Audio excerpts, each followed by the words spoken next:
Hello, everybody out there. Welcome to Thursday night, another episode of In Bed with Comics. And tonight, in bed with me, I have the king, John Battle.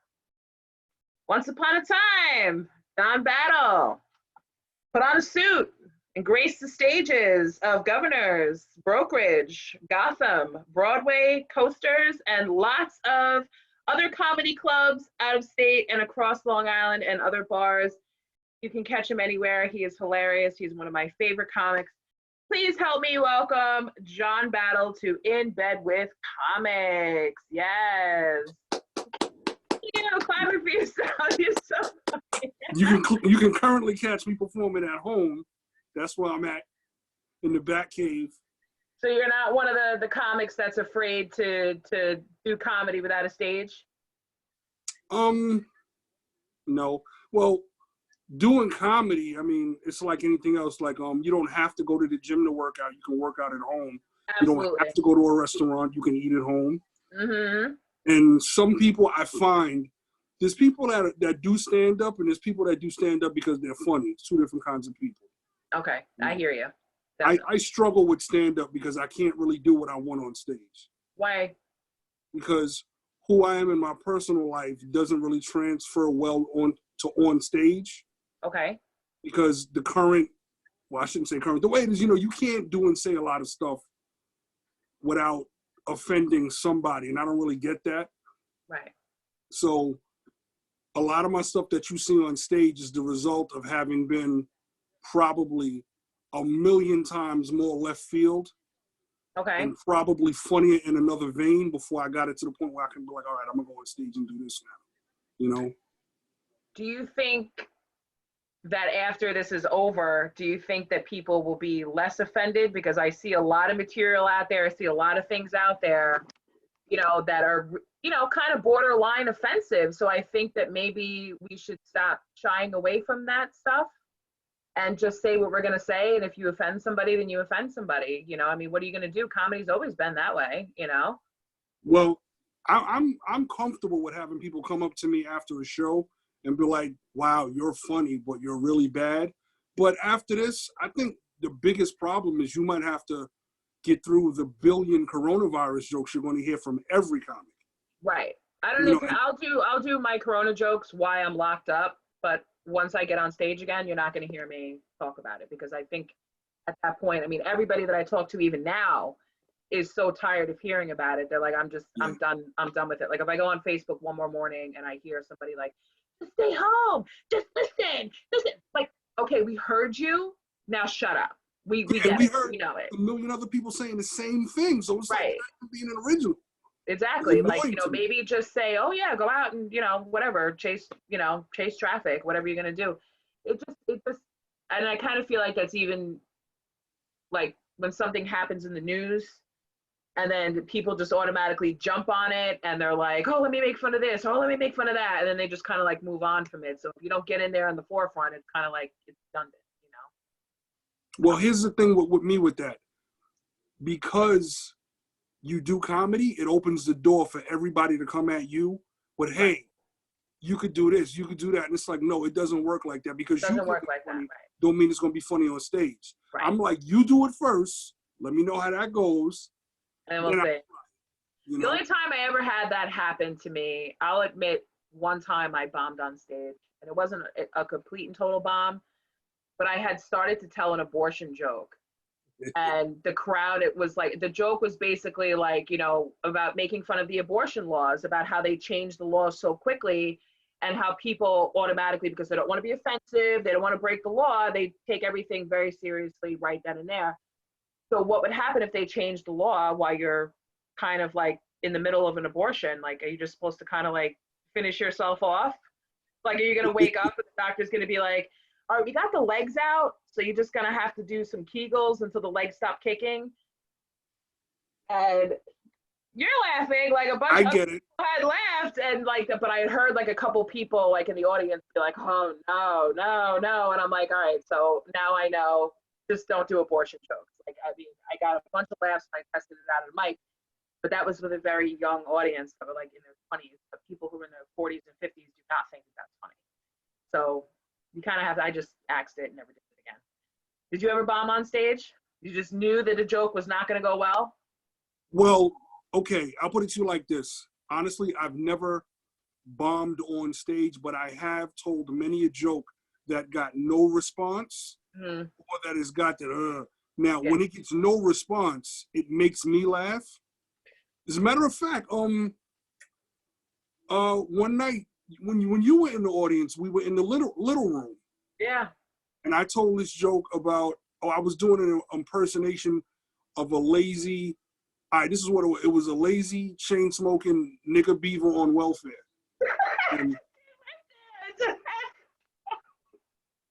And I did it, and nobody laughed, and it made me laugh. I didn't laugh. I don't remember because I was. I know I did. You probably did because I know you'll laugh. Yeah. Like as soon as I hear the word lazy nigger beaver on welfare, that's right. It's right there. It's right there. I in my mind, I was like, this is the funniest thing in the world because like I would do it, make my friend laugh or whatever. I said, hey, let me just try this, and nobody laughed, and I was like, oh, that made it 10 times funnier for me. Right. Because what I think is funny is like off the beaten path of what normal humor is. That's why stand up for me is such a challenge. Yeah. Because it's like, I mean, you know what? I'll put it to you like this. The other night when you were talking to, what is it, Mike? Who was it? Mike Favor? Mike Favor, yeah. And I typed in stand up is the hardest thing to do. Mm-hmm. I really believe it because when you break it down, it is incredibly difficult to make a room full of people laugh at one joke all at the same time. Well, I also find that people laugh at certain things that you say. Like you didn't even get into the joke, and I immediately started laughing. Yeah. When you said that. So I noticed, like, I was watching this video today. By the way, if you and my Favor are not friends, you should be friends because I know that you guys would definitely get along. I don't know if you guys are friends on Facebook, but you should. And who's this? Mike Favor. Okay, yeah, we are now. Okay, yeah. He's a good dude. He's a good person. I was watching this. I forget the guy's Instagram handle, but he does all these like skits. But he takes the skits and he animates them. He'll take anybody's skit or he does his own or whatever, and he animates. I've seen a few of those. You've seen it, but there was one that I posted today that Justin McDonald had posted, and it was about Mexicans wearing boots in jail. And it went on for like 15 minutes, but it was probably one of the funniest things I'd ever heard. But when you're listening to it, and you're listening to the crowd laugh at certain things, but for most of the time, for most of the story, they're quiet. They're not laughing. Mm-hmm. But it worked. But it really went on for a very long time. And I was like, all right, this is, because most of the time I get told like, don't tell stories. It goes on for too long or, something like that. But I feel like some of the jokes where it's like set up, and then, the topic, premise, punch, like that over and over and over again.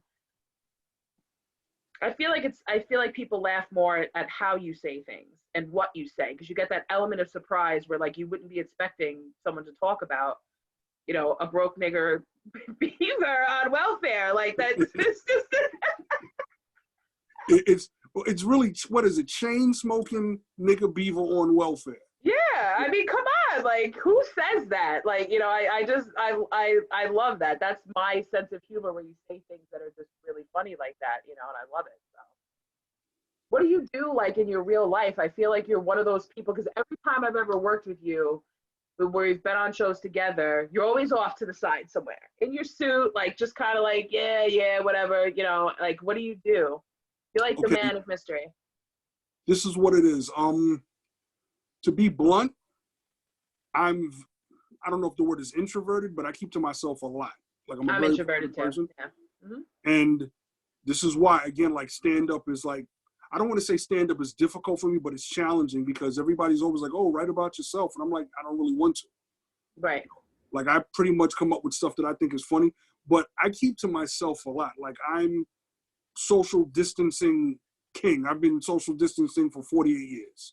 Okay. I keep to myself a lot. Now, specifically before a show, I don't like to mingle a lot because I like to keep, a frame of mind of what I'm about to do. Right. Because I can't really go on stage as myself. It's like I got to get into that mode of like, look, this is what I'm going to do. I'm going through my material. I guess, you know, if you dedicate yourself to anything, you mentally want to prepare. Right, So that's pretty much what I'm doing. And to be brutally honest, I've come across numerous, and I'm not even gonna call them comedians, but other people on the same show that they kind of want to sabotage you. They want to talk to you, they want to pick your brain. And I'm like, nah, don't do that. Right, Like, okay. I keep to myself because forget being a comic or a comedian, I'm who I am first. Right. And certain things I just won't tolerate. Yeah. You know, like I had a Facebook post one time about like this other comic it was a younger guy. He was getting at me a lot about wearing a suit. And I told him, I said, the reason I wear a suit is because I don't know when your mother's going to take me to court for child support. And, you know, I'm like, look, I'm cut from a different cloth. You know, like comedy in a sense comes natural for me because it's like, you know, when you get around your friends, you're who you are and everybody accepts you because they know you. Right, yeah. So certain things for me just come out like, you know, like don't let me perform and there be like a heckler. Like, oh, thank you. I've been waiting for this. Like that's what I really thought comedy was. Yes. Okay. You know, and like when you go on, especially in governors, they're like no heckling. And I'm like, wow, really? You're not supposed to heckle? Okay, cool. But I keep to myself a lot because I'm a very private person. But outside of comedy, I work for the Department of Sanitation. Okay. I'm about to retire in literally maybe about 3 months, 3-4 months. Don't say that out loud because you have every single gold digger like, ooh, retirement? Oh, shit, okay. You have all the gold diggers knocking at your door. Well, I won't say where I live. How about that? Okay, go find it. But like when I say like I'm a private guy, like I don't know. I don't really put myself out there a lot like that. And it's funny because I'm a Leo, and Leos usually like the spotlight, very magnanimous. How did I not? Yes, but one thing, I love Leos because Leos are the only ones that get along with Sagittarians. I have a very hard time finding people that I can actually get along with because of my type of personality, because of how I come across. But I'm as extroverted as I may seem, I'm an introvert, and I don't get my energy from people. That's what that is. So if you're talking to a lot of people before a show or before anything, I get exhausted. The only thing I want to do after I do the show is go in a corner and just sit there, like, leave me alone. Like, I don't want to talk to anybody before the show. I don't want to talk to anybody after the show. I just, let me exert my energy on stage because that's what I need it for, and then I just kind of want to go home. Like, to try to get me to go out anywhere is tough, like, because I'm not like a social person that needs to be around people. But being in comedy, being a comedy producer, doing television shows, doing all that stuff kind of really forces me to be out there, you know. But it's tough. It's definitely tough when you're that type of person. And I am, you know, my home is my sanctuary. No one ever comes here. I'm just always like, you know, I'm always alone. I'm by myself, and I'm okay with that. But I do like to, you know, go out there for the, you know, because it's only 5-6 minutes you're on stage anyway. So well, I can handle that. I'll put it to you like this. I always joke about this to myself. I chose the 2 worst things to do when you're not really a people person or an extrovert, and also DJ. And that's probably, it's crazy because that's like 4 or 5 hours as opposed to like 5, 6, 7 minutes. Okay. Right. And when something goes wrong, everybody looks at you, whether you're the DJ or whether you're the comic. Yeah. And it's funny because you can make up with a DJ. You can just play the next song or the next 20 songs. When a joke doesn't work, it's like, oh man, most people got to struggle to get past it, but I just laugh and keep going. I don't care. Yeah, you know? But when you are an introverted, you got to stand and have a room full of people looking at you. That is the it could be dumbest thing you could possibly want to do. I would say that, like, I don't have multiple personality disorder, but I moved around a lot when I was a kid. So every year we were always in a different school. So I always had to be like this chameleon. And that's where I get a lot of my humor from, a lot of my comedy, because I always had to be the loud one to get attention and make people laugh and all this stuff, you know, just trying to fit in, trying to break down those barriers. There's nothing worse than moving in like the middle of like February, in the middle of a school year, and you're in with everybody's already friends already, and now you've got to kind of come in there. And plus, you know, I've basically looked exactly the same as I do now, all like elementary school and high school. So, you know, it was tough, but I definitely have to call on different personalities to be able to pull some of the stuff off sometimes. Well, because, you know. I would, well, you know what, if you think about it, it kind of makes sense because prior to doing stand-up, comedy was kind of on my radar as far as doing it, but off of my radar as far as who else was doing it. Because Right. it's very difficult to make me laugh. Like I would go to a comedy club and I would sit there like, Oh, so you were that guy with the face. yeah, and it was like I wasn't trying to be that guy. It's just that I didn't think it was funny. Most comics don't make me laugh. Like there's a handful of comics that I would say this guy or this lady's funny.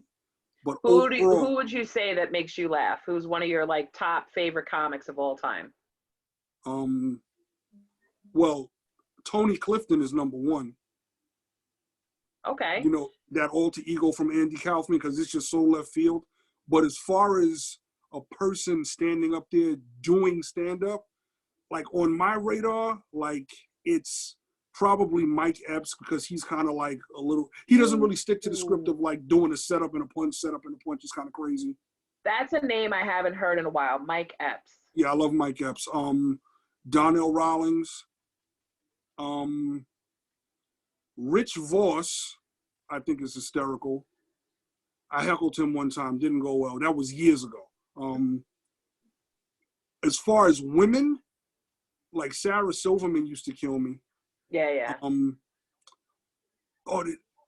Something Marquez is I think it's a Latina chick. Something Marquez. I know who you told, Chris. I think her first name is Christy. And Paul Mooney, definitely. Yeah. Like old school cats. Like I was a huge like Don Rickles fan when I was a kid. Don Rickles used to kill me. Martin Lawrence, because I used to hang out with him back in the day, and I was supposed to see him in the beginning of the month. I was so excited. I was literally counting down the days to go see him at the Barclays Center. I was supposed to go see him April 5th. When he did Def Comedy Jam, Mm-hmm. like in the beginning of that, I knew him around that point. And he was like a friend of the family, still is, but I haven't seen him in years. So a lot of those early Def Comedy Jams, I was there. Not only that, I was the one who cut Martin's hair, and a lot of other comedians, because I was working backstage. How long have you been in comedy? Like, how long have you been doing this? It seems like you've been around for a while. Well, seriously, since last July. Like, I jumped the broom and took the class of governors. Okay. Another friend of mine recommended it highly. He was like, yo, go take this class. I said, okay, cool. But prior to that, I've done, like,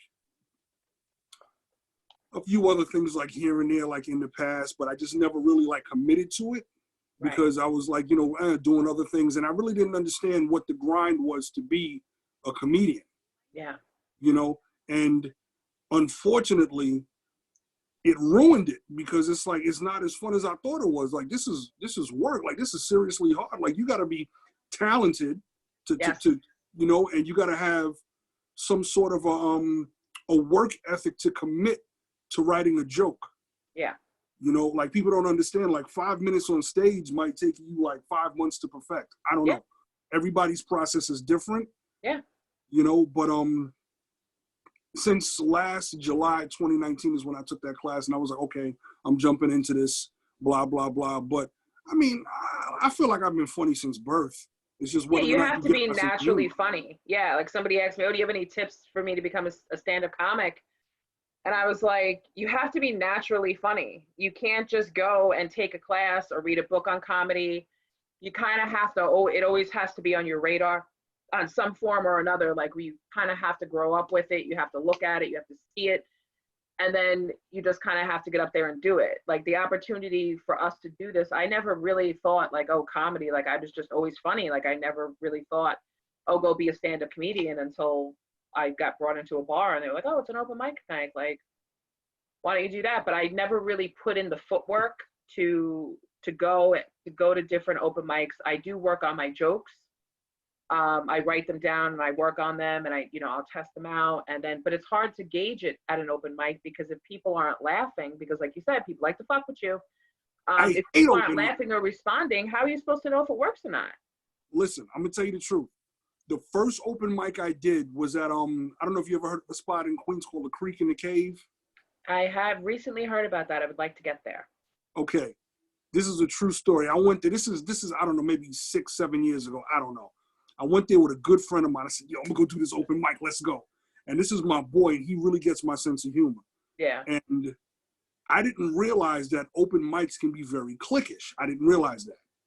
So it was like 2 billion guys waiting and women waiting to go on, and I was like the last one.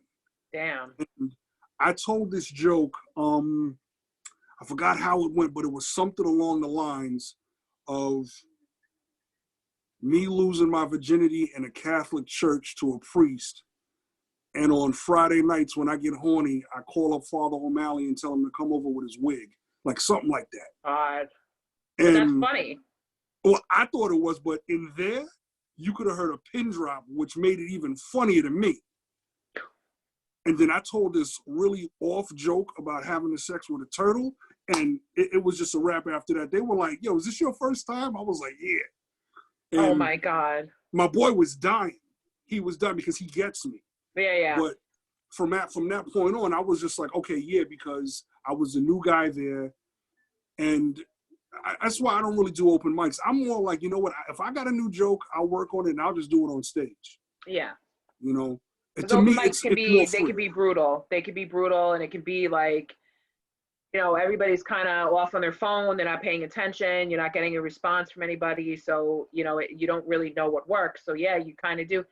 And plus, you know, when you go to open mics and stuff like that, sometimes you get involved in, like, you know, the drama, or you got to, you know, drink. And, you know, sometimes it's just, you know, and I have to get up at 5 o'clock in the morning. So I'm not looking to stay out, you know, until 11, 12 o'clock Seriously. At night. You know, it's like, come on, like, I'm exhausted. So. And then you're not really even getting any feedback. Like, nobody ever really like pulls you aside and be like, oh, that's a really good joke, or, you know, oh, I really like that, you know. But I do, like, I'll be like, hey, that was really good, or hey, you really said that joke really good. Like, or I always laugh. Like, when I go to, if I think something's funny, I'm gonna laugh. I'm not just gonna sit there like, I'm looking at you and I'm engaging you, and I want to know, like, you know, I'm your audience. That's what I'm here for, right? You know. So that's the part that I like. You know what the best fun I've ever had on stage was? What? Doing Carlo Lucian shows.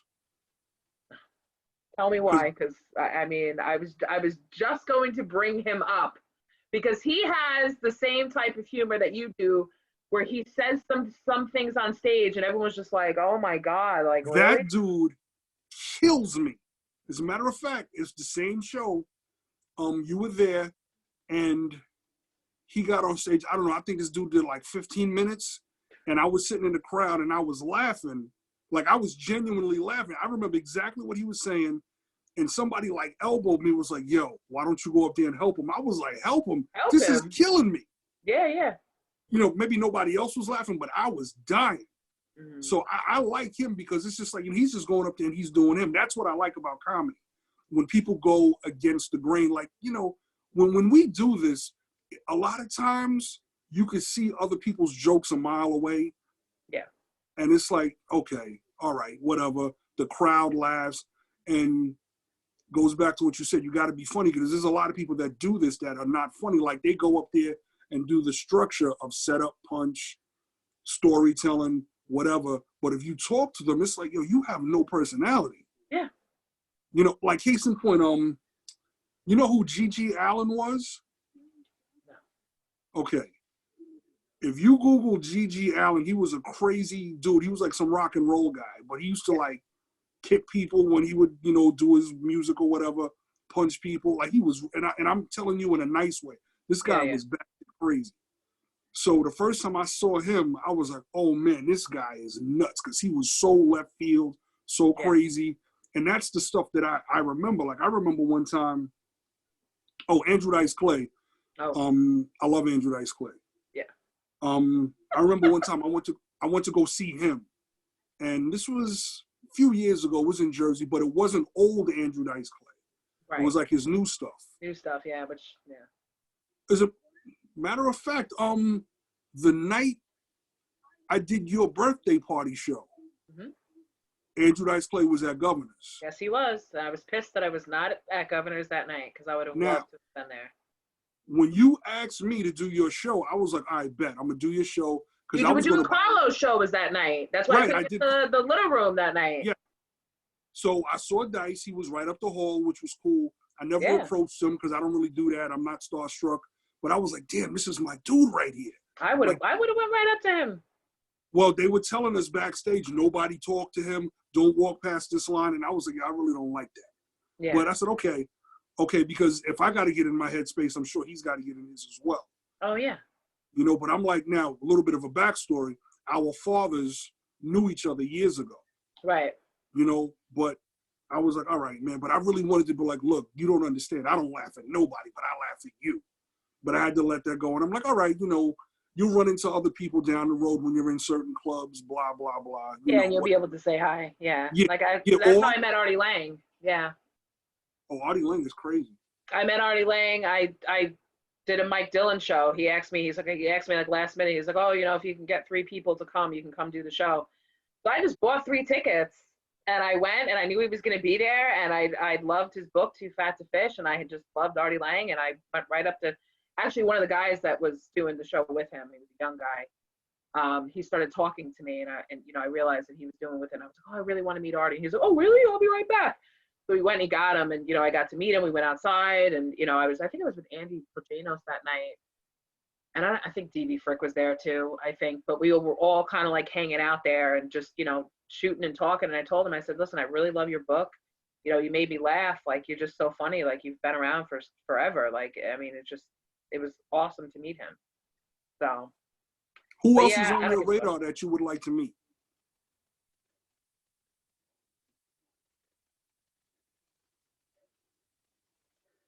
I want to meet Adam Sandler. Okay. I like Adam Sandler a lot. I went to go see him at Jones Beach, and I had to fight back the urge to just run right up to the stage, because he was like, I grew up listening to old school Adam Sandler. Okay. I grew up listening to that, and that I would say definitely influenced comedy a lot for me, because he puts on a show. It's not just stand up. He puts on a show. He has songs, he's got video, he's got everything. I love that. And when I saw him at Jones Beach, like, it was okay. Like, it was more like along the lines of like, oh, I'm trying to have sex with my wife and the kids in the bed, and a lot of like off-key humor and stuff like that. It was a really rainy night, and I got there and I was just so excited to be there. I would love to meet Adam Sandler, because I think he's just so fucking funny. Like, he's just okay. And I think he's probably a really cool, like, down to earth person. Like, even the movies that he does, the way he does movies and the way he works with a certain group of people. I mean, come on. Did you ever see Little Nicky? That is like my favorite movie ever. I love that movie. It's probably one of the funniest movies I've ever seen in my entire life. Your favorite movie ever? Not my favorite movie, but okay. One of my favorite comedy movies. What if you had a choice? If a comedy movie was going to be made about you, who would play you? Yo, that is crazy, because I usually always ask my friends that if they had to make a documentary about you, what actor would you get to play you? Well, that's one of the questions on In Bed with Comics. That is a wild question, because, I mean, everybody always hits me with this common sense, like, oh, because we bald and got a goatee. But I don't know if he's funny to play like a comedian. I mean, my whole life is not being a comedian. Right. I got this joke, like, not a stand-up joke, but just the way I see life, that you'd have to play my movie upside down in the theater and sprinkle LSD on the popcorn to really get what my life would be. Like, oh my it's just God. kind of left field. But I would say, like, at one point, like maybe when I had hair, I was kind of like, well, Terrence Howard is an actor of a high caliber. Yes. Because I think pretty high of myself, so I would want to. You do. A high caliber actor. Funny, no, yeah, I'm downright conceited, please. No, that's the Leo in you. And like when Sagittarians yeah. see Leos like that, and they're like, you're probably the only sign that we ever give way to. Like, everybody else can eat shit. Leo comes along, needs the attention, needs to be worshipped, needs to be all this stuff, and here's the Sagittarius with the flowers like this. Like, nice. It's so funny. But yeah, I have a couple Leos in my life that need that pampering. They need that, I think it's funny. So. But to answer your question, I think a definitive answer is who would play me. I think the jury's still out. Like, I don't know if there's a definitive person I could say, that's him. I don't know. Because it would be like, well, at what stage of your life? Because, anytime they do a biographic pic for somebody, it's always different actors at different stages of their life. So maybe as a kid, it would have to be some badass kid, because there was a lot of stupid shit I did. This is a hard question for comics to answer. Yeah. I think when I first asked, like when I first had Teresa on, I think I gave her a choice. Like, who would play you? Like Barbra Streisand, Joan Rivers or someone else. Okay, so I'll give you a choice. Omar Epps. Who else?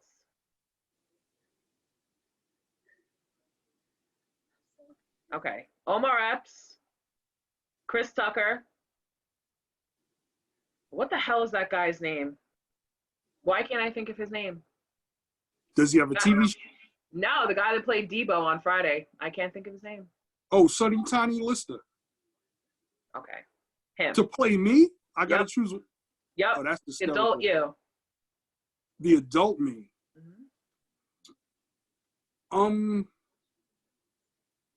I mean, wow, that's kind of crazy because none of them really look like me. But I would probably they don't have to look like you. They're just there. Right. Okay. I would probably go with a Omar Epps based on the acting because I can be very straight. Mm-hmm. I can be very funny at times, and I don't think Chris Tucker would look right being too straight. I don't know. I don't think so. Yeah, I don't think he's ever played like a serious. And you know what? Maybe Tiny Lister, maybe for certain aspects of like maybe when I get angry, that might be good. But yeah, I would. It would be a toss up between those two. Odd choices, and it's funny, but I love Chris Tucker because every time Friday comes on, I have to watch it. Yeah, I don't care what I'm doing. I have to watch it. That is, I will definitely say, that is definitely like one of my all-time favorite movies. That is some of the funniest things. And when the kids started like saying "Bye, Felicia," I was like, "Do you even know where that comes from? Like, do you even know what that means?" Like, and they're thinking that it means something else, and I'm like, "No, it doesn't mean that. It literally just means bye, Felicia." That's all it means. Like all the little kids on the bus would say that to me. They'd be like, "Bye, Felicia," and I'm like, "Are you really calling me a crackhead coming over to ask to borrow your VCR?" Crazy. Like, I have no idea like what that means, like where that even comes from. Do you have an all-time favorite comedy movie?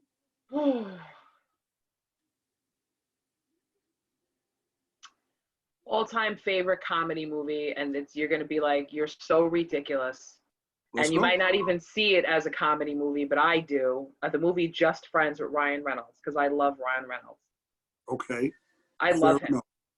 I love that movie Just Friends because, you know, I could identify with it because he's like the fat guy, like in love with his best friend, and she rejects him, and you know, he comes and he becomes like this big time music producer, and he loses all the weight, and he gets stuck in town. First of all, it's flawlessly written, as you know, from a screenwriter's, you know, point of view. It's flawlessly written. It's got a lot of good jokes in there. It's got a lot of funny relationships between him and his younger brother, and then like, you know, all the crazy stuff that happens because he gets stuck back in his hometown, can't go anywhere. He's with this crazy singer that's just Anna Faris. I mean, movies like that. And who's the girl that plays in all those scary movies opposite Anna Faris? The black girl. What is her name? Oh, God. I'm on TV, y'all. Yeah, I can't remember her name. I can't remember her name either, but I think she's definitely, I think people kind of forget about her sometimes, like we just did. But she's definitely one of my favorite actresses. If I had to pick somebody to play me, it would be her. Okay. She could definitely pull it off because it's just that silliness, it's that toughness, it's that, you know, it's that attitude. I definitely think that, you know. So that's one of my favorite all time. And you know what my favorite movie is? What is your favorite movie? Well, you know what? Let's be specific. Favorite comedy movie. Favorite comedy movie. It's really a toss-up between two, but it's really one that always gets number one, and I have like a 1A.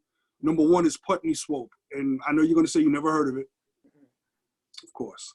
No. It was written by Robert Downey Jr.'s father. Came out in the 70s. It's under the genre of like a black exploitation flick. Okay. But this is the funniest movie ever made. What's it called basically again? A Putney Swope. That's why no one's ever heard of it. I'll trust and believe. I'll find it. Now, it's basically, to give you a quick synopsis, it's basically about a black guy becoming president of a white advertising agency, and they start making black commercials. Okay. But this movie is funny as hell. Like Antonio Fargas is in it, the guy that played Huggy Bear and Starsky and Hutch. Okay. There's a few other like notable people that you might notice in the background, but this movie is hysterical. I'm gonna have to check it out. Yeah, and I only saw it for the first time in the early '90s, but I've been watching it ever since. And number 1A probably be A Christmas Story. I was gonna. Oh, you're a freaking psychic like me. I was going to say A Christmas Story first That's my flick. because that I will watch that movie until the end of time, even on my deathbed. I love that movie. There are some. It just brings back such like I don't care like how old it is. There will never be another movie that captures the magic of Christmas and just the craziness of being a child during that time better than that movie. There will never be another movie that they could never top that movie. Never. It will When never. Santa Claus tells him ho ho ho and kicks him down the slide, I love I'm it. no good. Yeah. I love that flick. I My remember when favorite I saw it part in is the when he theater. beats the crap out of the bully. I think that's definitely a very funny, Yeah, very it is. very funny part of the movie. I'm a movie fanatic too, so I got movies for like every genre that I would be like, this is my favorite of whatever, blah blah blah. Give it. What's your favorite horror movie? Because you can't top me in horror movies. Well, I'm not okay. Number one, I am not a horror movie fanatic because I don't understand the pleasure of being scared. Okay. But you give me anything, and I mean anything, Texas Chainsaw Massacre with Leatherface, because anything with a white dude and a chainsaw going crazy, I'm in there. Really? Seriously. The Texas Chainsaw Massacre was actually a true story. Well, no, see, now this is where we play. It's based on a true story. Mm-hmm. Now, do you know what the true story was? It didn't have anything as far as like it definitely the true story was that he was caught wearing someone's face. Mm-hmm. He was still in the house when the cops went there to go find out what was going on. That was true. As far as anything else like cannibalism or anything like that, I don't think that was true. Okay. The true story is about a guy named Ed Gein. And Ed Gein is what influenced Texas Chainsaw Massacre, Psycho, Hannibal Lecter, because that's the real guy, Ed Gein. Ed I Gein never heard that. Crazy obsession with his mother. Like they made a movie about him. Yeah. But the movie, like I saw the movie. The movie is not like a scary movie. It's more of like a biopic of this guy who's really off. He had a bizarre obsession with his mother who was dead. He used to kill people and then like make lampshades out of their skin, like crazy stuff. He would wear people's skin as clothes. My God. So when I saw this movie, I was laughing hysterically. I was like, yo, this guy's a nut. He's batshit crazy. Yeah. So that's the real story. It's based on this guy Ed Gein. I But didn't Texas know that. Chainsaw Massacre, when you really get into that lineage of that movie, Leatherface also has influence from like a few other real people, and I kind of forgot because depending on which movie you watch, because there've been several remakes, it goes in different directions. Oh yeah, it always starts out with like the teenagers getting lost and going to the wrong place, or those particular types of movies I'm not like a big fan of, like that, The Hills Have Eyes, or all those other types of, you wander into these, because it's kind of like, all right, you're gonna get away, you're gonna escape, and it plays on people's emotions. I like more horror movies that are like, I don't know if you ever saw The Grudge when it first came out, but that movie scared the shit out of me so badly that I could not be downstairs by myself at all. I had to wait for my brother That's the to one come with the home. chick that walked crazy with the long hair, right? Yes. I ain't watching that. But the Japanese version of that, Yuan, is actually much more scary because in American cinema, there always has to be someone to save you. There's always some weird thing that can save you, some weird person that knows the answer. In the original movie Yuan, if you went into that house, she was going to come get you. There was no way to stop it. And that's what was really horrifying about that. And not only just even having her crawling down the stairs and deadpanning you, looking at you and crawling up to you is so horrifying. Getting chills right now. Was so horrifying to me. And just the way it manifested all over the house, and it was coming for, I mean, the bed scene, it was just, that was one of the scariest movies that I've ever seen in my entire life. I will take your word for it because I ain't gonna watch that. I'm good. You'll be scared. Trust me. You would definitely be scared. It is one of the scariest I'm good. movies I've ever seen. Yeah. Wow, look at this. Come here. You got cats. I do. I Not have one. He's dogs. hiding from me. Oh my God. What's his name? Her name is Daisy, and she's a pit bull. No, She's vicious. that's not a pit bull. Hi, Yes, it is. Daisy. She's Hi, girl. Aw, she's cute. Do you do your stand up in front of her? Daisy, she's cute. I like her. me and Daisy fight all day. That's what we do. Yeah.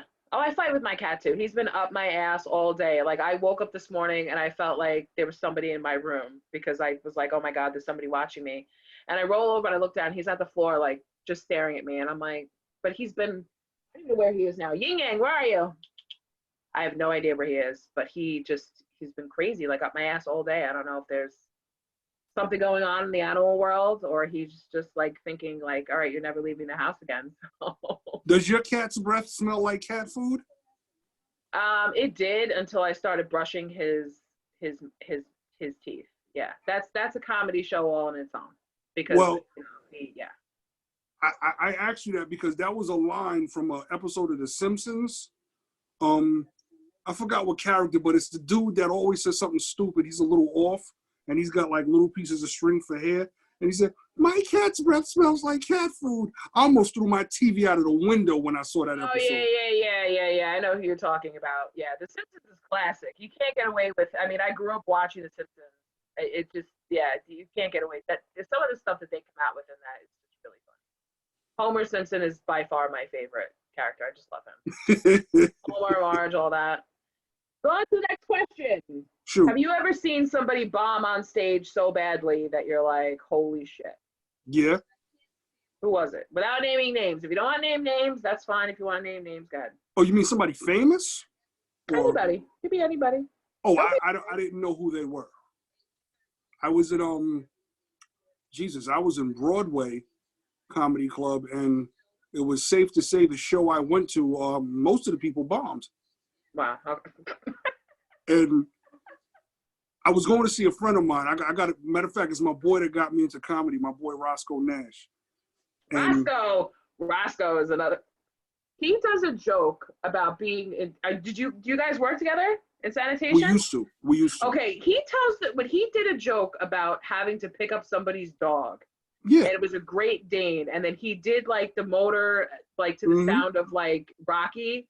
I thought I was going to fucking die. Like I was like, this is so funny. That's a funny dude. Roscoe is very funny. I saw him at Gotham Comedy Club. We and Bonnie were there, and we just ran into him like randomly watching. I forget the comic's name now. Yeah, but, he's gonna blow up. That's my dude, and I honestly say that because like he puts the work. Like his work ethic for writing jokes is insane. Yeah, you have to really. Yeah, you have to really love it. You have to really. Unfortunately for me, my creative brain. Not unfortunately, but my creative brain goes all over the place all the time. Like I focus on, because I have my nutrition business, which, you see me posting stuff. I see you post healthy stuff all the time. Yeah, that gets in the way. And then I have my books, I have my movies, I have comedy, I have so much stuff, This is healthy. No. Like I said, I try. No. You like your ice cream, but let me tell you something. No, I'll go for ice cream. I mean, I just lost 200 pounds. I'm not trying to gain it back. So I try to stay away from ice cream and stuff like that. But even if I tried to eat that, I can't eat ice cream anymore. It causes so much acid in my stomach. Yeah, exactly. I used to pound down Ben and Jerry's every fucking night, like fish food every night, without a problem. Whole pizzas, cakes, whatever, no problem. Yeah, not anymore. So. Oh, going back. Yes, I did see somebody else, and I think we both know them. Start telling the story, and I'm sure I'll be able to pick up on. Psychically, I'll be able to pick on who you're talking about. It was in the little room, and this person, like, I don't think got one laugh at all. Female or male?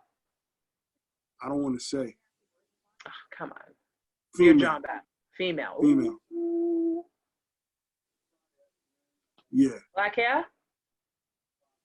I don't recall because she might change her hair color. Especially that night. But I do remember that night, before she went on, I was a little interested to see her perform because I thought she was kind of crazy backstage.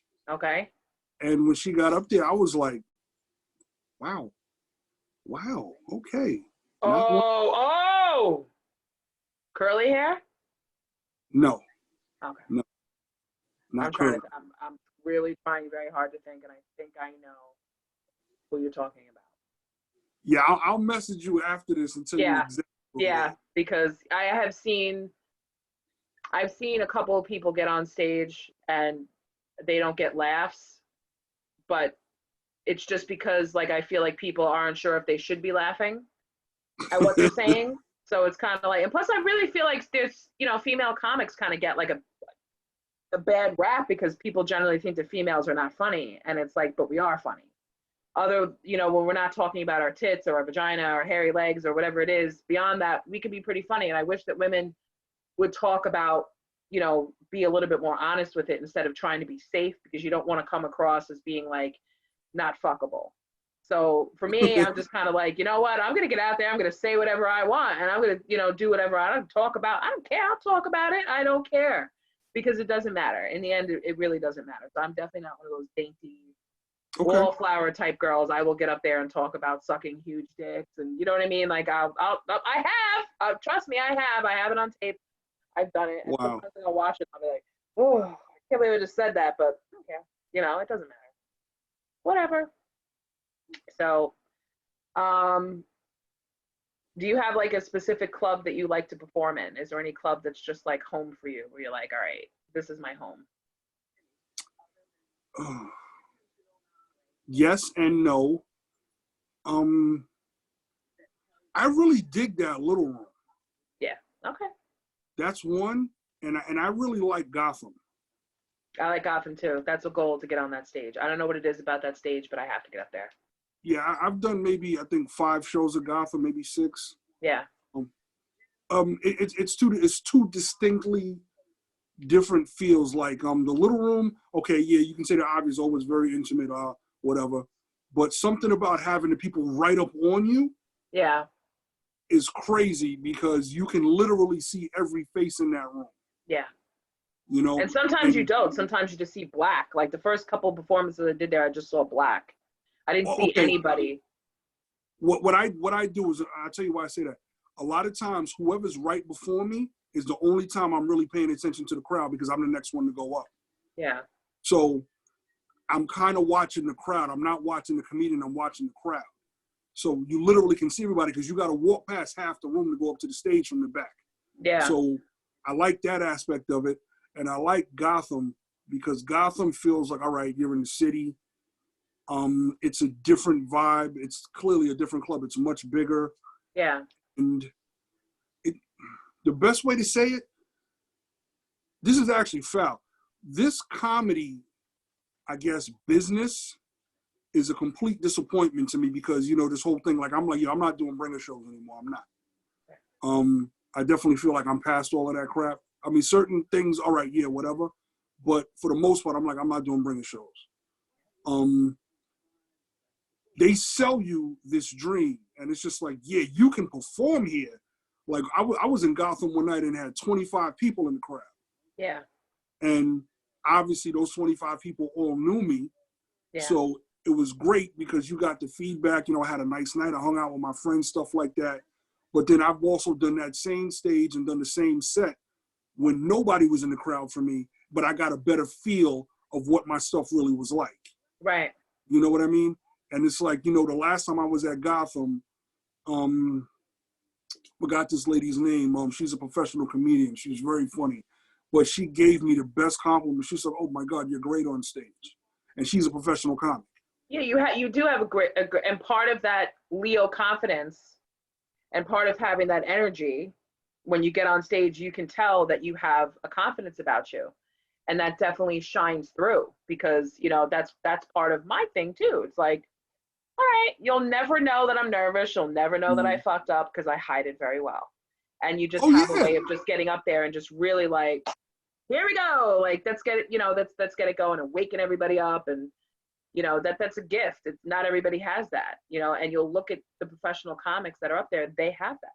From the minute they walk on the stage, they're doing something funny. They're getting your attention, whether it be the way they're walking, the way they're dressed, how they say hello to you, all different types of ways. Nobody just gets up there and walks up and like, okay, so thanks for coming out. Like, oh, you know, here I'm gonna try this, and they pull out the piece of paper, and they're like, oh, hey, Right. yeah. So I went to work today, and I got into an accident, and I got a flat tire, and you know, somebody drove past me and was like, hey, man, you need help with your tire? Is it flat? That's the joke. No. That's why I'm surprised they don't let people heckle, because then you get a real instant understanding of how this joke ain't working. I don't think that people could handle heckling. I don't think that some certain comics would be able to handle heckling. Then you because shouldn't they be don't have the experience doing crowd work.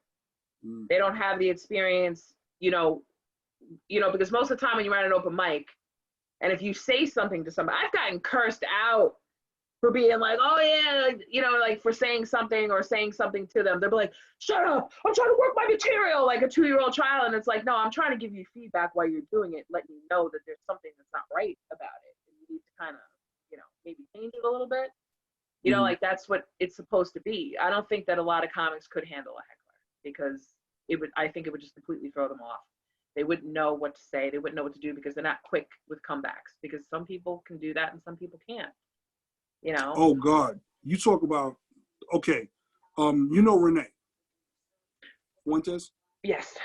You ever done one of his shows at J.J. Abrams, the bar? Wait, it's probably not even named that. What the hell is J? It's a bar in Farmingdale on Montauk Highway on Merrick Road. I forgot the name of it. JJ Yeah, no, something. I know what you're talking about. Yeah, no, it is. I think it is called JJ's. Maybe it's JJ's Tavern. I don't know. Tavern, yeah, I think it's JJ's Tavern. Yeah, I know what you're talking about. I did one show with Renee. Yeah, I've done one show with him. One. Okay. This was maybe it was December, maybe it was November, but it was a cold night.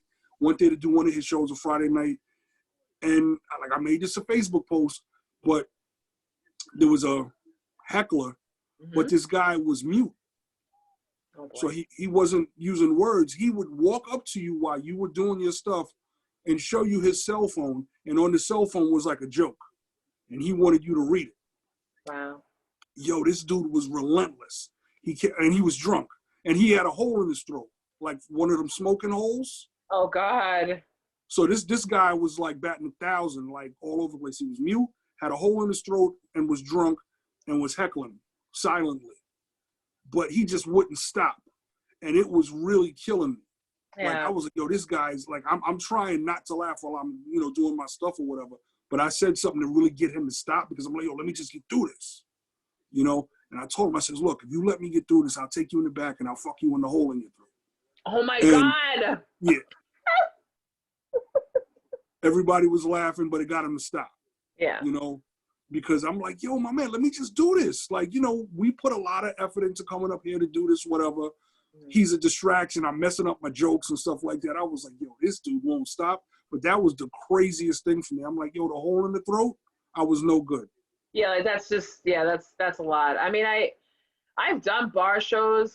I feel like when you do bar shows, people are there to drink. They're there to have a good time. Like, you're getting a lot of like the neighborhood people there that are coming in over the weekend to hang out and have a good time. They don't really give a shit about your comedy show. Like Yeah, not at all. I mean, it took me a long time to be able to get people to calm the fuck down at Coasters and actually laugh at what we're doing, because they got to know us. And I'm always in Coasters all the time. So I'm always constantly talking to them, getting to know them, and they really start to actually, and then I started getting feedback, like, oh, you're so funny. Like the last show we did, you had to leave early, but that was the fat version. We had a pie eating contest afterwards. And they loved that. They absolutely, no, it was not a regular pie. It was big, giant pink chocolate titties that I covered with whipped cream. And I had everybody sit at the table, and they had to eat the whipped cream off the chocolate titty and then devour the chocolate titty, and whoever did that first won. So, question. Yeah. I left early, like you said. Did Eli take part of that? No. That's my dog right there. He was hosting it. Wait, was he hosting it that night? Yes. No, you were hosting. No. Oh my God. You were hosting because Eli was sitting at the bar. That was my birthday show. Mm-hmm. Yes. Yes. I was hosting my birthday show. Yes. He just came and he did some time, but he did host the fat version. Okay. He did. Yeah, no, he did not take part in the pie eating contest. He didn't. He and I have the same birthday. I knew it. I fucking knew it. Yeah. And we were in the same class at Governors, the same how to do comedy class at Governors. That's how I met him. That must have been a crazy class to be in. Seriously. It was me, Eli, Renee, and Sean Brown. Yeah. I would have loved to have been in that class. That would have been definitely fun class. But yeah, Eli, sometimes hosts a lot of shows because he's very funny. He's very easy to work with. He knows that like I have like a crazy way of doing things. Like who else does a fucking pie eating contest? But if you're gonna have a fat show, you need to have something like that. I handed out like little bags of chocolate vaginas. I don't care. Like that's the way we've always done things. Like when I was working with Chris, when we first came out, we had chocolate penises to give out to because why not? You know what I mean? Give something, people something to remember you by. So when I did the first time I did the fat version. And I remember being extremely nervous even asking Eli to host it because I was like, all right, is he getting offended if I ask him to do this? Like, because he's not fat, but that's part of the joke. You know what I mean? Like, and then somebody else came along, I think Peaches came along and she was like, oh no, it's the fat version, PHAT. So I was like, oh, okay. And then we did like this whole like little skit, like this whole comic commercial. I would love to get back into do some of that, but I did 2 comic commercials for shows. But that's just how I like to do shows. I don't like just do a show where everyone's just getting up there, they're doing their time, they're going, no. I like to combine, I like to make productions, I like to get people's interest. If I'm a producer, I have to build an audience. Every person that I meet is a potential ass in the seat. So I'm going to tell you that I do comedy. I'm going to tell you that, here's my card, follow me on Instagram. I'm going to put myself out there so I can have an audience so that when I do have comics that come to do shows that are like, listen, I can't bring anybody for whatever reason, even before this whole thing happened, actually, the fat version show, I had emailed all the comics and, I messaged them and I said, listen, you guys can't bring people. I have an idea. We'll have a private group. People can join the private group. They pay for a ticket online and they can watch the show from the comfort of their own home. Nice. Look what happened. Look what happened. Yeah. And I did that's what I had done. Everyone's, oh, that's crazy. Like that'll never happen. Like who's going to do that? Well, guess what? But now people are getting used to it. They're getting used to watching things online. They're getting used to engaging with people in the way that we're doing this. And I did do it. I did do it. I had my friend Abby watched it from New Jersey. She watched the whole show. And my other friend Alexis watched it also. They sat there. I didn't charge them, of course, but they sat there and they were able to watch the whole show. So, and then going even further down the line, because I like to meet all kinds of comics from different states, different countries. I mean, there's a big world out there.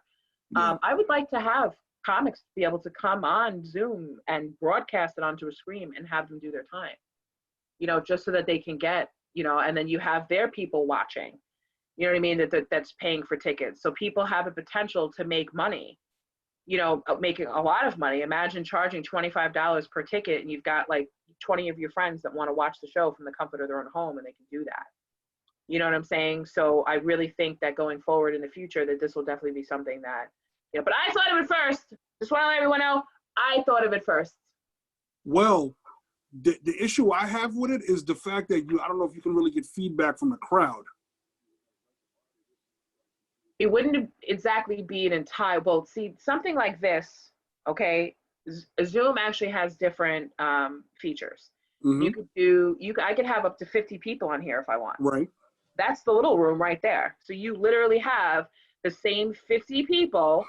They would all be around here, all laughing or doing whatever. So it's essentially the same thing. Okay, gotcha. You know what I'm saying? So, and then even with that, you can even host webinars, on mm-hmm. here. If you have a license to host webinars where you could really push it and broadcast it out to a lot of, different places, a lot of different groups. There's a lot of different things that you could do. So you really have a potential of reaching audiences that you would never, and people needed to be introduced to this form of media because we don't know at what point in time, we're actually going to be able to gather. What if the only way we could do a comedy show is if we can only ever have 5 or 10 people in a room, and how bad that's going to suck? That's really cutting you off. You know what I mean? I'd rather do a comedy show from, from a place think about this on a big screen and you have 50 people, 100 people watching you from the comfort of their own home that all paid whatever amount of money they're drinking, to do whatever. Yes, it kind of hurts bars and it kind of hurts businesses. But if you're a smart producer, you find a way to cut that business in. Like if I were to do that, I would make sure that, you know, if I'm making $25 a ticket, the person, you know, the comic that's bringing me gets a cut, I get a cut, the bar gets a cut. Right. The way it is. You know what I'm saying? So you have to find a way to include everybody when it comes to making money. But I do this to build an audience. I do this to put myself out there. You know, I'm not shy about that. You know, I let everybody know I'm a comic. I tell, you know, all kinds of people. I like to, you know, I'll go to shows randomly. Random shows, sit there and watch. If I think someone's funny, if I think you're going to fit into one of my productions, I'm going to hit you up and I'm going to be like, your ass is going to be in the show. So right off the bat, when you meet people, you let them know that you're a comic? Yeah. I do not. Because I automatically make them laugh. I'll say something funny. Like the other day I was in the food store and they were talking about Easter. And I just stopped right in the middle of the food store and I was like, they were talking about, oh, it's Easter, you got to buy your food, blah, blah, blah. And I just stopped and I just looked around and I was like, who gives a fuck about Easter? And this woman at the register just started hysterical laughing. And my sister was in the food store. I didn't know she was there. And she comes out and she's like, she was on the phone. She's like, oh, I think I hear my big mouth sister in the middle of the food store. And it was her. She came out. She's like, oh, I knew it was you. And you're screaming about who the fuck. She's like, I heard you all the way in the back of the store. But people were laughing, you know, like I'll just randomly say shit that's on people's minds and they start laughing. And if we strike up a conversation, all right, you like me? I'm a comic. Come check me out, whether they do or not, you know, plus people, a lot of people from work, I get a lot of, you know, support from people that I work with that have become my friends that have seen my shows since day one, that have been my system since day one. I know that, you know, they'll come see me if they can. But going forward, you know, this might have to be how this goes. So I don't tell people that I do comedy at all. I do not. You should. Well, I'll tell you why. Because like the John Battle you see right now, which is conversing with you, like that's not me in the street. Like this is me. I know. And it's like, you know, I tend to get these requests like, oh, really? Tell me a joke. And I'm like, look, I'm not here for your entertainment. I'm like, you're here to entertain me. Look, the last thing I really want to feel like is a jester, because it's like, ultimately, you know, I want people to laugh because I really think like, look, man, lighten up. Right. You came out to laugh. Right. Leave all that other bullshit aside. Let's just have a good time. Let's laugh. Yeah. And to me, it's fun when you get to a place, literally a place with 4 walls where you and a bunch of strangers can talk about some stupid shit and laugh without bringing your personal whatever. Because you know what? All jokes aside, I've been into many a comedy show where maybe somebody said something that was offensive and I noticed something. When they say laughter is infectious, so is non-laughter. Yeah. So because people aren't sure, should they laugh? Yeah. Yeah. And right. When one person is like, oh, that tends to pick up as people do that as well. So I'm like, no, you doing it because they're doing that because socially you don't want to be outcast for laughing at something that you think you shouldn't be laughing at. You know it's funny. Just laugh, right. enjoy yourself. Just laugh at it, yeah. Seriously. I've seen professional comics, like, you know, like one time I was on stage and I've seen other professional, I'm not a professional comic, but I've seen like other professional comics do this. And when I saw them do it, I was like, all right, let me try it out. But there was just like this one lady like in the crowd. She was just like sitting there the whole time like a fucking stone. So when I got up on stage, I just like leaned down. I was like, laugh. And she just started laughing because it kind of like broke down like whatever wall she had put up, you know, where I'm just, you know, I really, and I find that with a lot of bringer shows because a lot of people really don't want to be there. Like they're literally just an ass in the seat to support whatever family member or they came for a friend or something like that. But I feel like people need to get used to doing comedy more in like, I mean, I would love it if I had a van and could just go around like the fucking ice cream man and just tell jokes. I mean, I'm sure I'd probably go to jail, but you know, instead of like the ice cream man going around, just go around and just start telling jokes because people would laugh. And, you know, I think that even just doing like pop-up comedy shows, like you're in a van, you know, you have a bunch of seats, you pull over, you're in a parking lot, people sit in the seats, they're on the lunch break, whatever, they just get a laugh. Like, you know, it's just, I think it's funny. But it's just doing that is promotion. I've seen other professional comics do that. Go take a bus tour around New York City and just start telling jokes and getting people to laugh, and they know that I've seen Kevin Hart do it. You know, I mean, and that's the way you kind of have to put yourself out there and build your audience, you know? So yeah, you're right. You're right. And you know, I'm kind of counter that because again, I'm a very private person. I keep to myself a lot. So for me, I'm kind of more like, look, I'm just going to be the secret weapon on your lineup because most people are really not going to know who I am. I don't really push myself like that because I to me, it's kind of like a competition. If I'm on your lineup, every comic wants to be the funniest person that night or have something that another comic doesn't. Yeah. And I feel that it's more in my vein to just be in the background, lay in the cut, come up there, be the complete antithesis of what you saw me doing, like chilling against the wall or chilling in the corner. Right. Come up there, be funny, then keep it moving. Right, and just leave. That's really like more how my vein of it is. Like, I'm not really that guy that wants to get to know everybody. It's like eventually we will if you do enough shows and you start to see certain faces over and over. Yeah. But, you know, like, I mean, you see my Facebook, so a lot of my shit is left field. And the funniest stuff is really still up here because I haven't really like put it on stage yet because I know, this is going to rub people the wrong way. And everybody's like, oh, you should just do it anyway. But like, no, but you know, you can't really come out like that in the beginning because places want to have you back. And if the crowd is always offended, you know, they're not going to ask you back because a club will count how many laughs you get per minute, things like that. A promoter's taking note of who's funny, they want you back or not. You know, there's a system to this. You know? I know. I never go. I don't like that. That's why I like doing shows like at Governor's in the Little Room or at Coasters because I can do whatever I want. Yeah. So as soon as I get the chance, I will. I've been thinking of this. I do want to do just a very offensive comedy show. Yeah, I'm down. It's just know, and I'm going to market it this way. Just know, like they did with the Blair Witch. You know how they marketed the Blair Witch? Yeah. Just know that when you come to this comedy show, you will be offended. Yeah, just know you will definitely be offended. And I already know who I'm going to put on that show. Yeah. And I never went to go see it. I mean, I don't know when the hell we're going to be able to go back to a club anyway, but I always wanted to go to Caroline's for that night to see it. But that's a place that I always thought was a little odd to be in because that place was so small for a place in the city. Yeah, you know? yeah. But well, for an offensive place, yeah. Well, a lot of these places are like little holes in the wall, but you know. Yeah, which I'm coming to realize. But that's why going back to the other question, why I like Gotham so much. Gotham is a nice big place. Yeah. I mean, they have a smaller room downstairs as well. Yeah, but even that's really big too. That's really big too. But when you can produce your own shows and you can and you know, I do have theme shows where I can do it. I mean, I think we had talked about doing the Mixed People show. Oh yeah. We never get that. And hey, you know what? That's part of it, you know, and I know that there'll be a lot of comics on there that are definitely offensive. And I like to mix different things too. I like to mix like, I like to put burlesque dancers. I like to put drag queens. I like to combine different types of this way people are consistently entertained.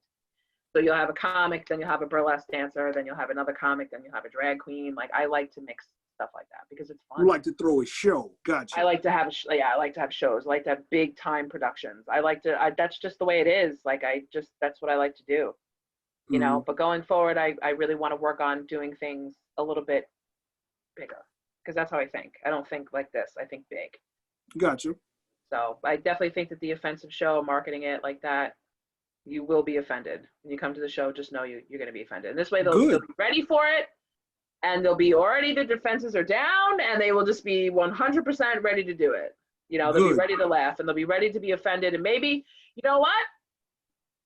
Maybe I'll even offer a prize for the best heckler of the night. Oh, man. That'll get some real assholes in the crowd. Well, yeah. Well, see, that's the problem because, and from having been on that side of it, everybody thinks they're funny when they're not.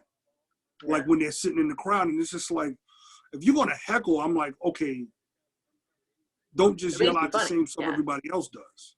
Right. You know, and I mean, I love it. I mean, I think a heckler is funny at a point, but sometimes, you know, like when you ask me if I seen anybody bomb, sometimes like when you watch somebody bombing and you can tell that they're upset or they're nervous because they're bombing, I kind of feel bad for them. Yeah. Then it's like here comes the heckler to make it 10 times worse. Like, oh. Yeah, but you secretly laugh and you're like, sometimes it's funny, but then sometimes, maybe depending on who it is. Like, I saw this one chick bombing in Broadway bad one time, and you could tell she was getting nervous. Mm. And I'm like, that's the worst thing. Like, don't act nervous. Just play it off. They don't know just what play you're it off. Yeah.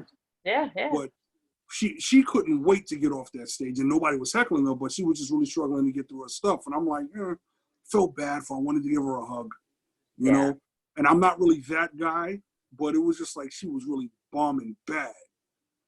And it kind of hurts to see that, because it's like, yo, you know what that's like, you know? I've had, when I do like working with female comics is different than working with guys, because guys have like a different level of confidence. Because men, I think, like one of the biggest things, one of the best qualities that a man can have is being able to make a woman laugh. Mm-hmm. Because then you'll be able to, so then when women do it, we have, and I'll find that whenever there's women in the crowd, they laugh at all the guys, but they don't laugh at the women. And I'm like, you hating bitches. You can't sit here and smile me a smile and laugh. Why? Because I'm a girl. Like, come on. Like, you could laugh. Like, I'll literally see the girls like, and then as soon as a female gets up on the stage, they're like, really? Really? Listen, it happens the inverse as well. I mean, I've gotten shade from a lot of comics, like backstage, you know, when the show was over, you know, somebody might like kind of give you the cold shoulder, or they're not as talkative as they were the first time. And it's like, look, man, I mean, yeah, there's a natural competition to it, but it's like, it's not personal. Right. You know, and I don't like that side of it, because it's like, not everybody, I don't mean in their career, but not everybody is at the same level of funny. Like, your funny is different than somebody else's. Yeah, it's subjective. And let me tell you something about the entertainment industry. I come from the entertainment industry. You never know. One day you could have someone who's here, mm-hmm. and the next day or month, they're way up here. And mm-hmm. they may be the person that's making a decision as to whether or not you get a spot in the show, you get a part in the film, you get a job doing whatever it is. So I always treat everybody equally. There are some people out there that I'm just like, all right, I really admire this person. I really like this person. But other than that, you know, no. You're definitely getting muted.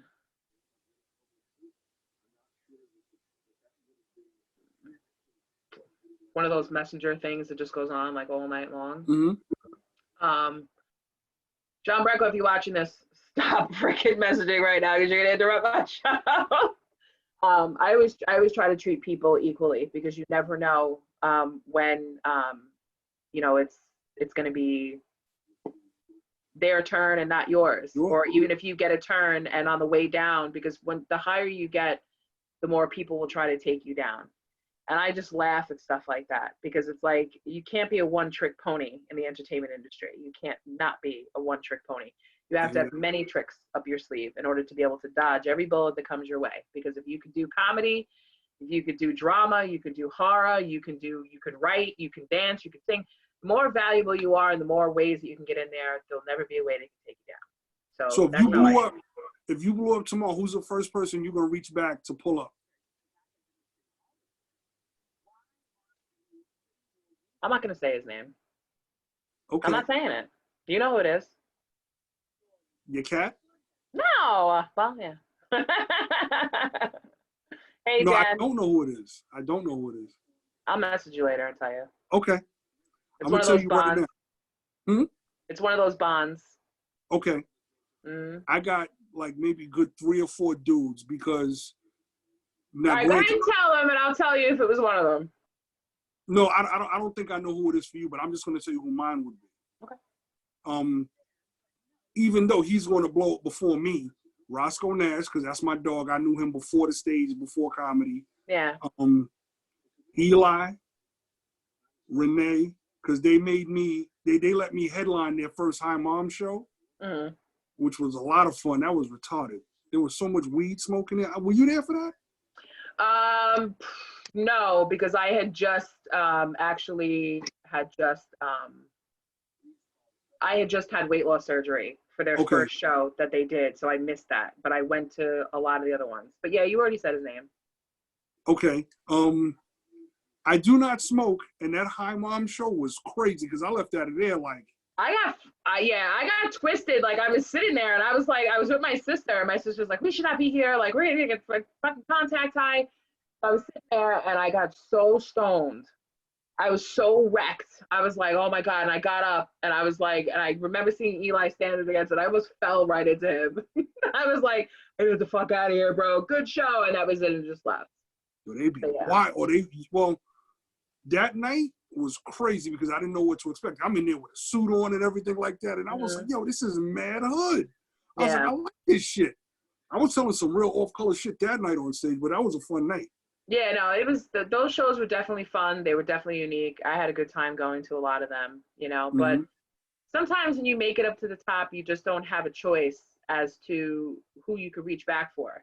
But that's if you allow someone else to control your career. But if you can take control of it and you can take it from a producer standpoint where you're doing things and you're like Adam Sandler, he works with the same people consistently all the time. In all his films, his comedy, everything, he's always with the same group of people.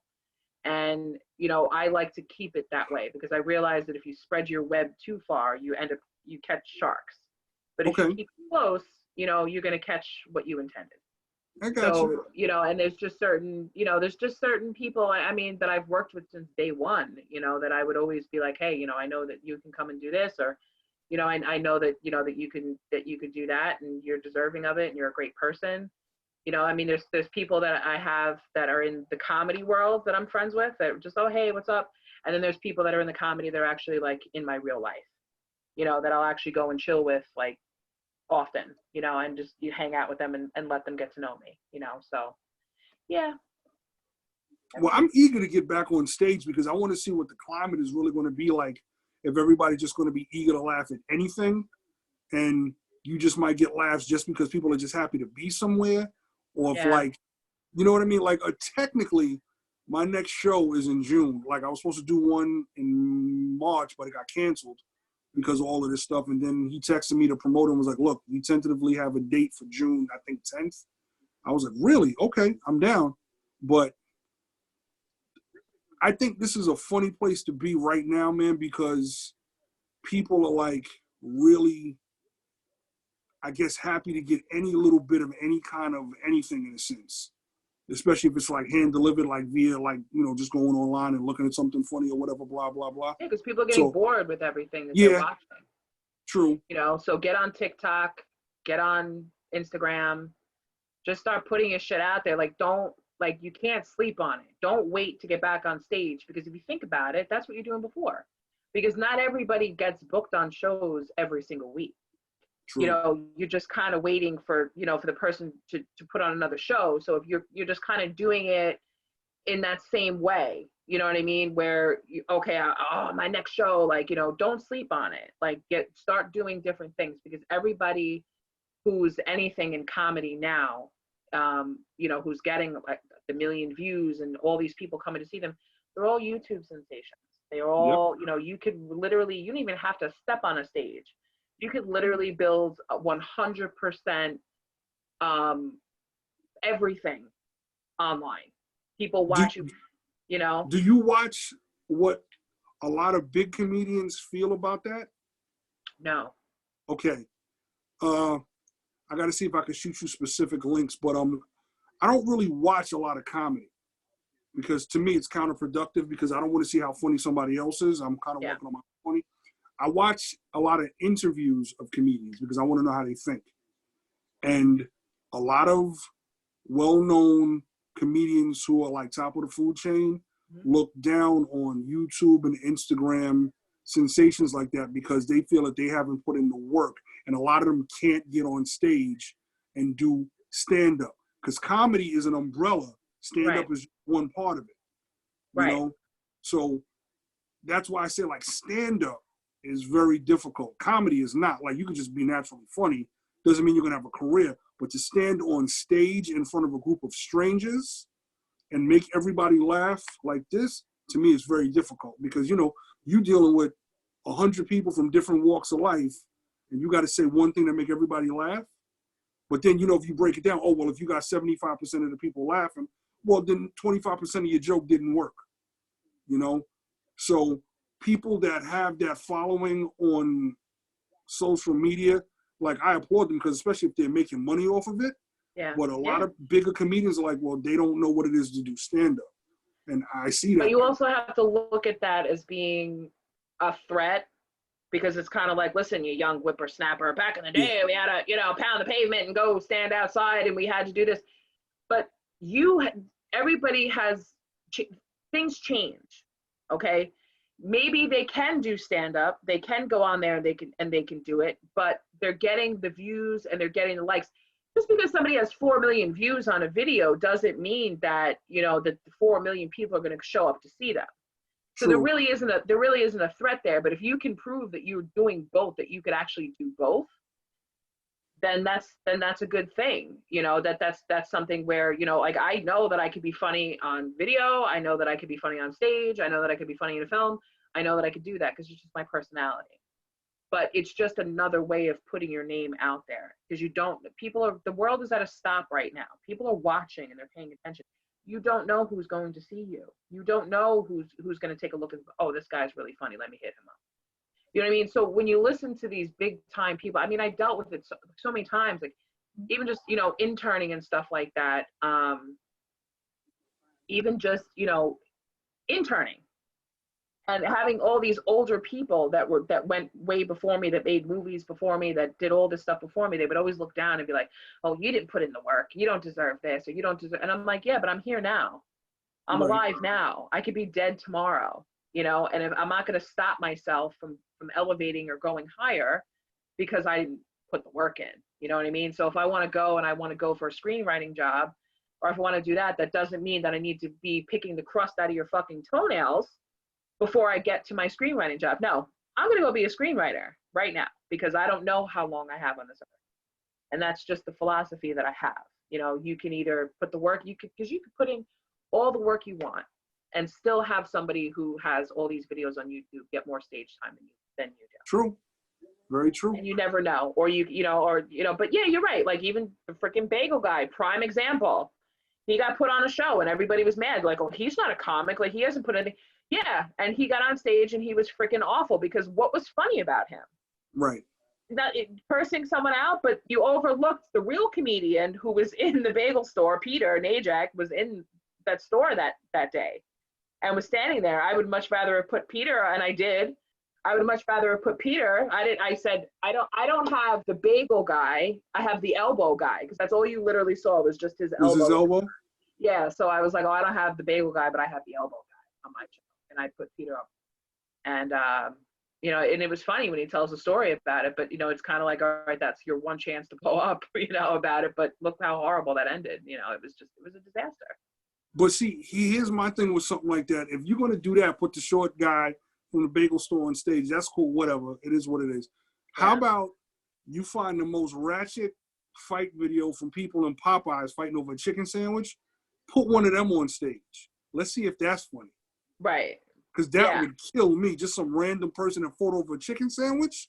Right. Now we talking. This is the chicken sandwich guy that did that. Listen, whenever you want, we always try to get together to do skits. We always try to get together to do funny shit. And if your mind works that way, you would definitely work very well with our little pod of people that we work with. To get that's like I've seen skits with you and Eli. I've seen a couple of skits you guys did. The cake box, I mean, that's what it, yeah. I mean, yeah. So, but we'd like to take it further than that, though, you know? No, I got you. One was about being fat or something. That kind of killed me. Like, you played his mother? Huh? Oh, yeah. That's the one, yeah. I remember that. That was for the fat version. That was for the first fat version. It was supposed to be like something like The Sixth Sense. It was called The Fat Sense. Yes. Like, yeah. Yes. Fat Jay was in that. Michael Friedman. Devin Bramble, Billy Geyer, like, yeah, I played his mother, because like, I mean, Hector Louise was that was his house that we shot it in. That was a lot of fun. We literally shot that in one day, and they were high, but I was I was drunk. But it was great. Like, I mean, Billy Geyer sitting there in the bathroom, like on the toilet. Like, I don't see any of this. Like, I felt it translated pretty well. So, matter of fact, do you remember when we first met? I do remember we met at the Little Room. You remember when? I don't remember the conversation that we had, because it could have been anything. Because I'm definitely weird sometimes when you meet me. Depends on the day. Because you just mentioned a lot of names. It wasn't last year, so I guess it was the year before. It was in the Little Room, and it was something like a Friendsgiving. Oh. Was that with Sean Brown? Yeah. Okay. And yeah, it was like Sean, yeah. Everybody took turns going up on the mic to play like 20 questions or something. Yeah. That's when it was. Cause that night, like, I came with a fur coat on and shit. And he was like, yes! I remember that. And that was a crazy night. That was a crazy night. I remember getting extremely intoxicated that night. I think that was the first night that I met Hector Louise and Anthony Grazadeh. And I think they were doing their show Limo Talk in the back that night. And that was actually, I think, it's the first time I met a lot of people, because I was really still kind of new to comedy at that time. So I wasn't really like talking to a lot of people because I'm very shy. So, but I remember getting extremely drunk that night, thanks to Jim Rea, because he kept buying like screwdrivers. As a matter of fact, I made a mistake. You asked me when I was doing comedy. It was July 2018, not 2019, because it was 2018 that we met for that Friendsgiving. That's when. Right. Yeah, that was a crazy night. Yeah, it definitely was. But I had fun. Do you remember what you asked? $1 million question. Oh, go ahead. Because my battery is going to die on my computer. The $1 million question. Are you ready? Yeah. If you could take any comic to bed, famous or non-famous, who would it be? Taking to bed for what? You know. To have relations? Of course, relations. Okay. Is that what you call it? Sexy time, whatever you want to call it. Take her to bed. I gotta answer it two ways, because it goes back to when you had Mike Favor on the other night. Tiffany Haddish. Okay. And I would say Ada Rodriguez. Oh, okay. So two women at the same time. No, so not necessarily. So kingly. Not necessarily, but look, I'm gonna tell you the truth. A chick who's funny is worth her weight in gold. And again, it's hard to make me laugh, but I got satellite radio in the whip, and I listen to like Kevin Hart station a lot. Okay. So I listen to comedy like all the time in the car, only when I'm driving. You know, you get those little 4-minute snippets or whatever. Yeah. And a lot of times, if I don't catch the name, I'm like, damn, who was that? But there's some funny broads out there. And there are. There are. But I have to think like, okay, now I got to think funny and good looking to smash. Tiffany's pretty. She's pretty. There's a few. You definitely, the first thing you said was Tiffany Haddish, so we're going to go with that. Anyway. Okay. That's cool. All right. John Battle. This has been a very interesting conversation about comedy. I think we basically covered everything from the beginning of time to the end. Well, I got one quick question for you. Sure. This is crazy. Did anything come through while we were speaking?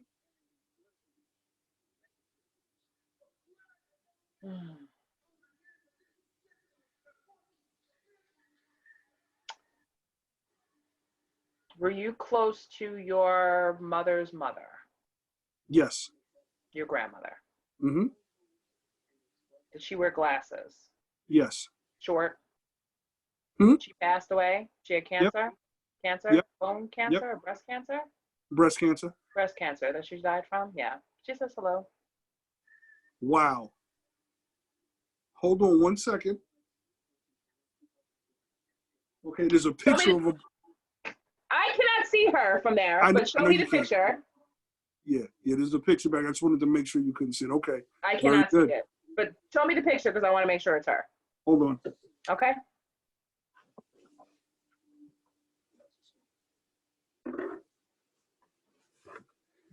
This is just the quickest one I could grab. That's her.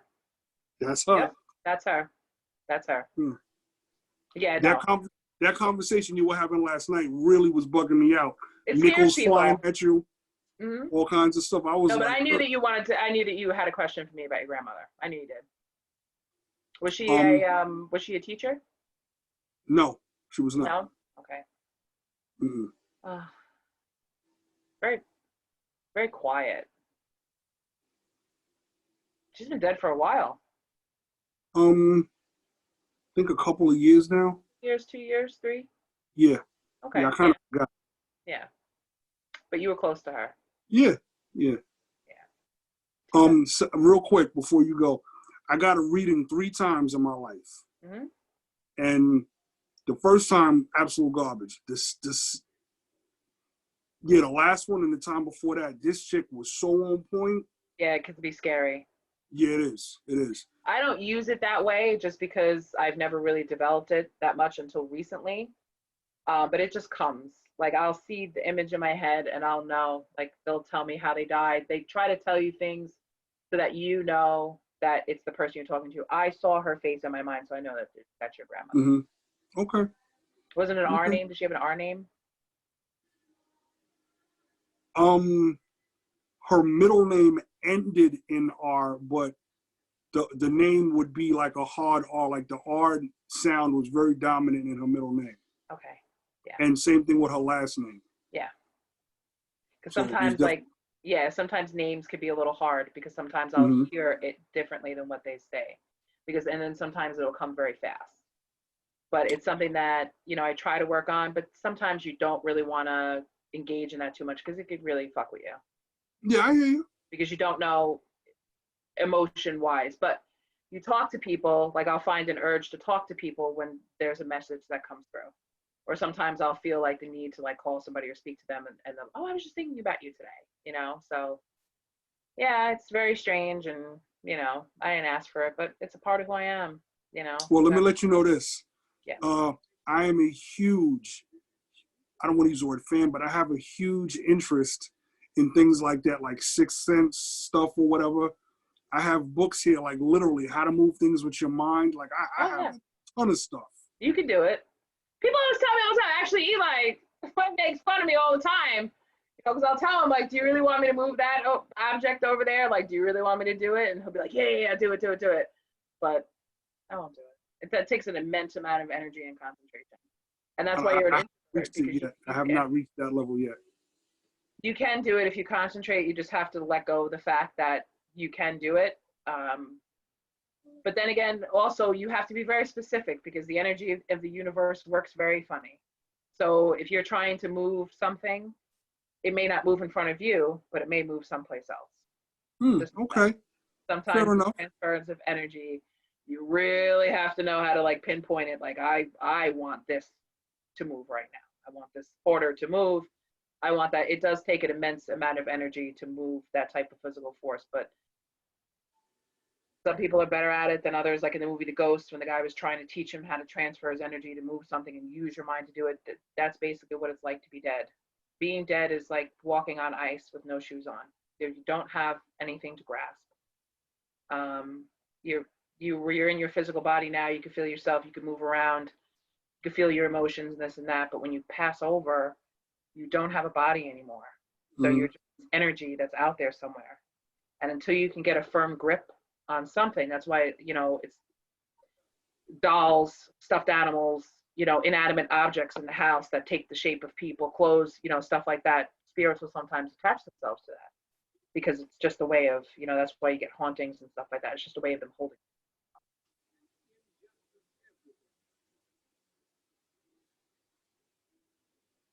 I think her battery died. If anybody's still watching, thank you for tuning in. God bless and good night, like Russell Simmons would say. Bye.